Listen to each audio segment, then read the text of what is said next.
in HD starts now.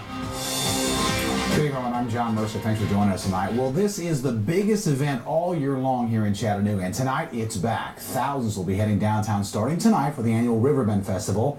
WDEF News' Caitlin Jones joins us live for a preview of the big event. Caitlin? That's right. I'm so excited to be down here live at RIVERBEND 2013. The crowds are really starting to pour in right now. Another thing that's wanting to pour a little bit is that rain, but it doesn't look too bad out here right now. And it's definitely not keeping anyone out here from having a great time tonight, especially with a fantastic lineup. We've got Florida Georgia Line and Jake Owen performing tonight. So everyone's excited about that I've talked to. The food's smelling great out here. The bands are starting to play, and we are ready to get everything started. And we're going to hear from a couple of the bands that are going to be playing on our stage tonight. That's in just a few minutes. Back to you in the studio, John. All right, thank you very much, Caitlin. We'll check with you in a couple of minutes. Well, Patton Towers residents received some good news today. Their temporary accommodations in local hotels will be extended beyond this weekend. Representatives from PK Management and Legal Aid were also on hand to help address residents' immediate concerns. News's James Mahan has our News 12 update. Here at Country Hearth Hotel, the residents of Patton Towers are playing a waiting game, as today they receive free legal aid in the hope that eventually their lives can move on and someday they can return home. Emily O'Donnell and representatives from Legal Aid arrived addressing contract issues and supporting the residents in any way they could. A number of needs, and legal services, that's just one of the things that they need. Some of their more immediate needs are medicine, access to clothing, and decent housing. Donald Slay is grateful and glad to receive free legal advice. Good lawyers are here, to help us and all like that. I was glad when I heard that Legal Aid is going to be here. I was happy with that. It might be some things I don't know, but I'm glad they're here.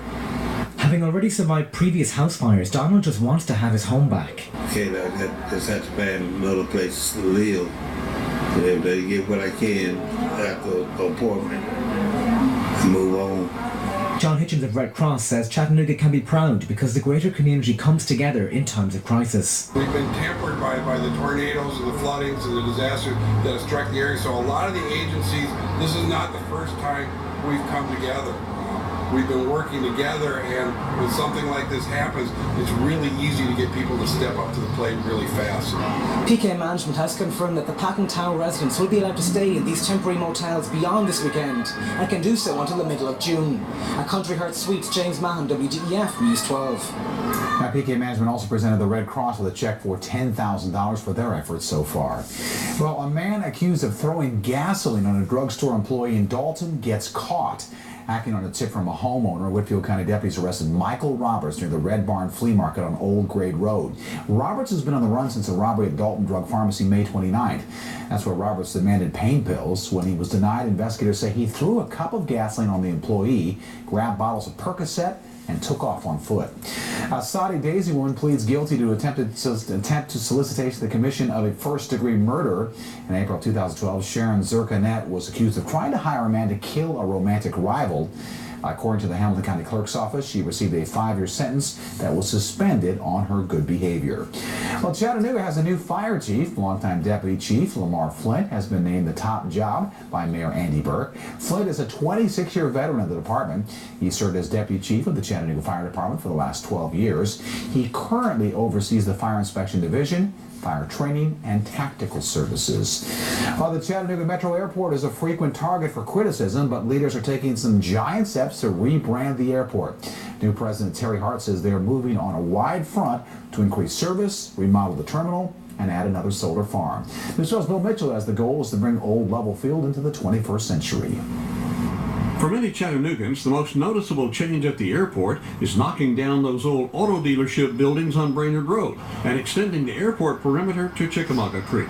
And we're working with the city on a water quality project. We're going to regrade the land and pull all that water that floods the Brainerd and Midtown area, pull that off of the road and into this green space. So hopefully it'll dramatically reduce the flooding that occurs in that area. But inside the airport grounds, the debate continues over the addition of Wilson Air, a competitor to longtime operator TAC Air. Airport President Terry Hart told the Chattanooga Civitan Club today that despite the controversy, the move was a good one. There was no city or county tax dollars used to build this facility. As a matter of fact, We received zero financial support from the city or the county. The privately owned facility was built in 2011 with state funds and is the only platinum certified hangar in the world, but it has not yet shown a profit.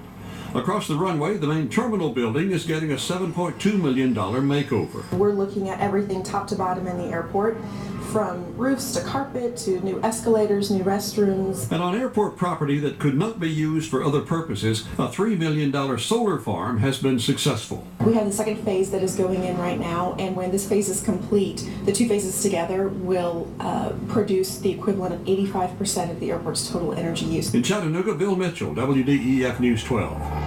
And Christina Seabold says local airfares are becoming more competitive. She says the Atlanta airport is actually urging some flyers to consider using our airport in Chattanooga instead. Now, your Storm Team 12 24-hour forecast.